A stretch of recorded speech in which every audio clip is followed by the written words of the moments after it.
మాట్లాడి మీరు మహిమ పొందమని యేసు నాన్న బట్టి ఏడుకుంటున్నాం తండ్రి, ఆమేన్. హల్లెలూయా. దయచేసి ఈరోజు వినబోయే వాక్యము చాలా ప్రాముఖ్యమైనది. దయచేసి ఉండండి, పర్వాలేదు, అనాలోచనగా ఉండకండి.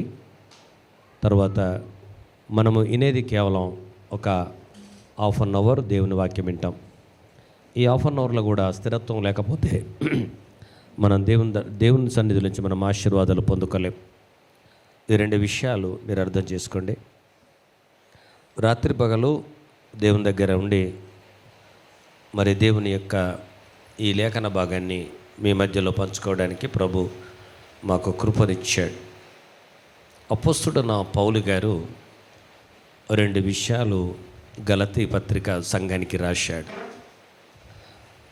బైబిల్ గ్రంథంలో దేవుని వాక్యము ఇది రెండంచెల ఖడ్గం లాంటిది.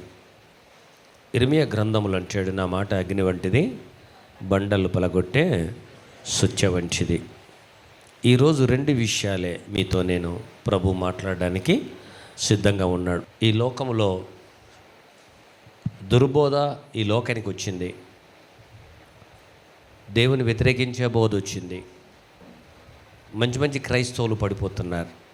కనుక ఈ పరిస్థితులన్నీ చూస్తే ప్రభు రెండో రాకడ సమీపించిందని మనకు అర్థమవుతుంది.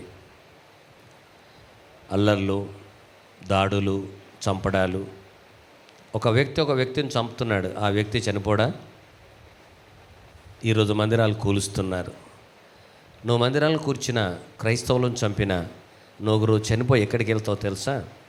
ఆయన సింహాసనం ముందు నిలబడతావు, అగ్గిలో పడేస్తాడు. ఈ విషయాన్ని గుర్తుపెట్టుకోండి. రెండు విషయాలు రాశాడు మనకు. ఈ రెండు విషయాలు క్లుప్తంగా మనం నేర్చుకుందాం. గలతీ రాసిన పత్రిక 6వ అధ్యాయం 6వ వచనాన్ని చదువుదాం. మొదటిగా, వాక్యోపదేశము పొందువాడు ఉపదేశించువానికి మంచి పదార్థములన్నిటిలో భాగం ఇవ్వలేను. మోసపోకుడి. రెండవది 7వ వచనం, మోసపోకుడి, దేవుడు వెక్కిరింపబడడు. మనుషుడు ఏమి విత్తునో ఆ పంటనే కోయును. ఈరోజు మీరు నేర్చుకున్న విషయం ఏంటంటే, ఏ మనుష్యుడు ఏమి విత్తునో ఆ పంట కోస్తాడు. Praise God. హల్లెలూయా. బాగా చాలా అవసరమైన వాక్యం. ఏమి విత్తినా, చూపుల్లో కానీ, మాటల్లో కానీ, హృదయంలో కానీ, చాలా మట్టుకు మన జీవితంలో ప్రభును అడుగుతాం ఎందుకు ఇలా జరిగిందని, కానీ నువ్వు విత్తడం వలనే జరుగుతుంది. ఒక సహోదరి తన కొడుకును అన్నదట, ఎడన్న పోయి చనిపోరా, బస్ కింద లారీ కింద పోయి అని. వాడు అలిగి పరిగెత్తుతున్నాడు, బస్ వచ్చింది, కొట్టేసి చనిపోయాడు. అయ్యో నా కొడుకు చనిపోయా, దేవుడు ఇట్లా చేశాను ఏడుస్తుంది. కారకులు ఎవరండి? తల్లి. మీరు ఏమి విత్తుతారో ఆ పంట కోస్తారు. ఇక్కడ ఒక వ్యక్తిని నేను పరిచయం చేస్తాను మీకు. బైబిల్ గ్రంథంలో ఆ వ్యక్తిని దేవుడు ఎంతగానో ప్రేమించాడు. ఆ దూత, దేవుడు ఏర్పరచుకున్న దూతలలో ప్రధాన దూత ఎవరండి? లూసిఫర్. లూసిఫర్ను దేవుడు బాగా ప్రేమించాడు. లూసిఫర్ను ప్రేమించి దేవుని దగ్గర పూజారిగా పెట్టుకున్నాడు. దేవుని దగ్గర ఉన్న శక్తి కూడా వాడికి ఇచ్చాడు. యెషయా గ్రంథం 14వ అధ్యాయంలో, యెషయా గ్రంథం 14వ అధ్యాయంలో 14వ వచనములో మీరు జాగ్రత్త వినండి. 14వ వచనం, మేఘమండలం మీదకెక్కుదును, మహోన్నతునితో నన్ను సమానునిగా చేసుకుందును అని నీవు మనసులో అనుకొంటివి కదా. నీవు పాతాళమునకు నరకములో ఒక మూలకు త్రోసివేయబడితివే. నిన్ను చూచువారు నిన్ను నిదానించి చూచుచు ఇట్లు తలపోయుదురు. హల్లెలూయా. హల్లెలూయా. చేతుల్లో వారు దేవునికి స్తోత్రం చెప్పండి. హల్లెలూయా. చేతులు లేని వాళ్ళు చేతులు లేక బాధపడుతున్నారు కదా. చేతులుండి మనం స్తోత్రం చెప్పాం. ఒక విషయాన్ని గుర్తుపెట్టుకోండి,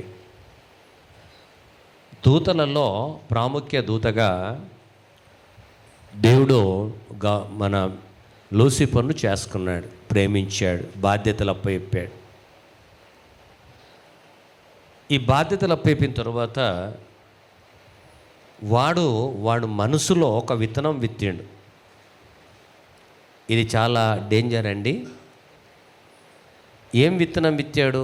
దేవుని కన్నా సభా పర్వతం మీద నేను పైన కూర్చోవాలి, నేనే లోకాన్ని పరిపాలించాలి అని వాని మనసులో ఒక విత్తనం విత్తిండు.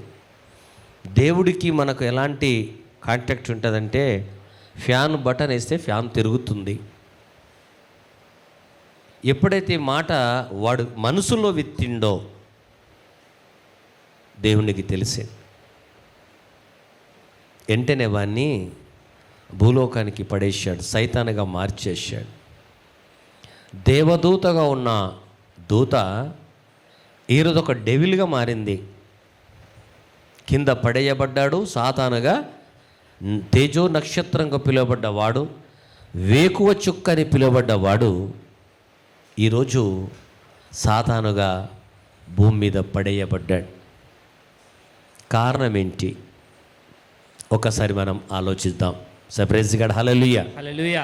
కారణం ఏంటంటే, వాడు మనసులో విత్తినది చెడు విత్తనం. ఈ చెడు విత్తనం వలన వాడు పడేయబడ్డాడు. ఈ లోకములంతా కూడా జనాన్ని మోసం చేస్తున్నాడు, ప్రభును నమ్మకుండా చేస్తున్నాడు. చూడండి, ప్రపంచంలో ఏ మతానికి లేదు కానీ క్రైస్తవ మతానికి హింస. ఎందుకంటే దాన్ని బట్టన్న ఈయన నిజమైన దేవుడని మనము తెలుసుకోవాలి. లేఖనం నెరవేరుతుంది, లేఖనం నెరవేరుతుంది. కొట్టడము, చంపడము, హింసించడము, ఈ విధంగా సాతానుడు దాడులు చేస్తున్నాడు. అందుకనే పౌలు గారు ఇవన్నీ ఆలోచించి ఈ పత్రిక రాస్తున్నాడు. రాస్తూ మనం ఈరోజు గలతీకి వెళ్దాం.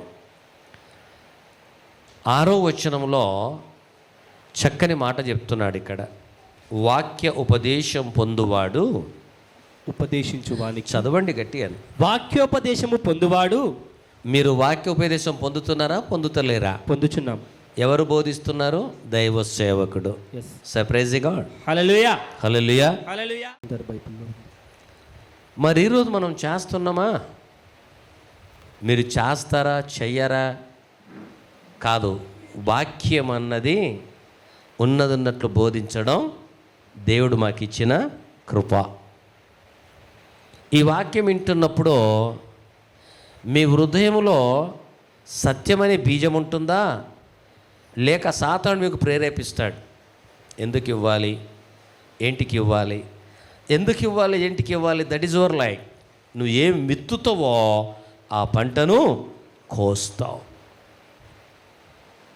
ఇది నేను చెప్పింది కాదు, అపోస్తలుడైన పౌలు గారు ఈ పత్రిక రాశాడు. మరి వాక్యం వింటున్న, ఉపదేశం పొందుతున్న మీరు, వాక్యం వింటున్న మీరు ఎప్పుడైనా మంచి పదార్థాల్లో నీ సేవకునికి భాగం ఇచ్చారా? నీ సేవకుని కుటుంబానికి భాగం ఇచ్చారా? ఒకసారి గుండెల మీద చేసుకొని మీరు ఆలోచించండి. ఇక్కడ ఒక మాట అంటాడు, 1 కొరింథీ రాసిన పత్రిక 9వ అధ్యాయం. 1 కొరింథీ రాసిన పత్రిక 9వ అధ్యాయం 9 నుంచి మనం చదివితే, మీరేం విత్తుతారో ఆ విత్తనాన్ని బట్టి మీకు ఆశీర్వాదం వస్తుంది. ఇక్కడ 9వ వచనం చూద్దాం. కళ్ళము త్రొక్కుచున్న ఎద్దు మూతికి చిక్కము పెట్టవద్దు. కళ్ళం అంటే తెలుసా మీకు? తెలుసా? పిల్లలకు తెలియదు. ఈ రోజుల్లో మిషన్లు అయిపోయినాయి. పొలాలు కోయడానికి మిషన్లు అయ్యి, మోపులు కొట్టేటోళ్ళు లేరు, కళ్ళం దుంకిటోళ్ళు లేరు. నేను చిన్నప్పుడు కళ్ళం కొట్టాను. కళ్ళం అంటే పొలం కోసేటప్పుడు మన పొలంలో అదంతా కోసేసి గ్రౌండ్గా వేస్తారు. అందులో కోసిన మోపులను కట్టి తీసుకొచ్చి ఒక భాగం లేసి, కొంతమంది పురుషులను వెలిస్తే దాన్ని ఆ మిషన్, ఇప్పుడు కాదు మిషన్ కాకుండా దాన్ని కొడతారు, మోపులు కొట్టడము అంటారు దాన్ని. ఈ మోపులు కొట్టినప్పుడు ఆ గడ్డి అంత ఉంటుంది కదా, మా అన్నయ్య వాళ్ళు కొడితే నేను కళ్ళెం తిరుగుతుంటే ఎడ్లను కట్టి ఆ కొట్టిందాడ పడేస్తే దానికి ఏమన్నా అడ్లుంటాయేమని అవి తిరుగుతుంటే రాలిపోతాయి. కళ్ళము అది. ఇక్కడ ఏమంటుండంటే, కళ్ళం తిరిగే ఎద్దుకు మూతికి చిక్కము పెట్టవద్దు అని మోషే ధర్మశాస్త్రంలో వ్రాయబడి ఉన్నది. అర్థం ఏంటంటే, ఇక్కడ ఎద్దు అనే పదాన్ని దేంతో పోల్చిండంటే సేవకులతో పోల్చిండు. సేవకుడు మీకు వాక్యం బోధిస్తున్నావు, సేవకుడిని మూతికి చిక్కము అంటే అర్థం ఏంటంటే, కొంతమంది ఇయ్యరు, ఇచ్చుటోళ్ళను ఇయ్యనియ్యరు. కొంతమంది రెగ్యులర్గా దశభాగాలు ఇస్తారు కదా, వాళ్ళు ఇవ్వరు. ఇచ్చుటోళ్ళను ఏం చేస్తారంటే, అయ్యగారికి ఏం తక్కువ ఉందని, అంటే బైబిల్ విషయం చెప్తున్నాను, ఆ చెడు బీజం విత్తుతారు, చెడు ప్రభావం మాట్లాడతారు. ఎప్పుడు చూసినా చెడు అనే బీజమే ఉంటుంది. ఈ బీజాల వలన మీకేమవుతుందంటే, మీరు ఒక్క చెడు బీజం విత్తితే మీ ఇంట్లో 10 చెడు బీజాలు వస్తాయి. ఇది రాసి పెట్టుకోండి. ఒక వ్యక్తి సరైన స్థితిలో లేకపోతే ప్రార్థించండి, ప్రార్థన మారుస్తుంది. కానీ చెడు బీజాలు విత్తకండి. మీ నోటిలో నుండి ఏదైతే వస్తుందో దేవుడు స్థిరపరుస్తాడు. Praise the God. హల్లెలూయా. ఇది రాసి పెట్టుకోండి.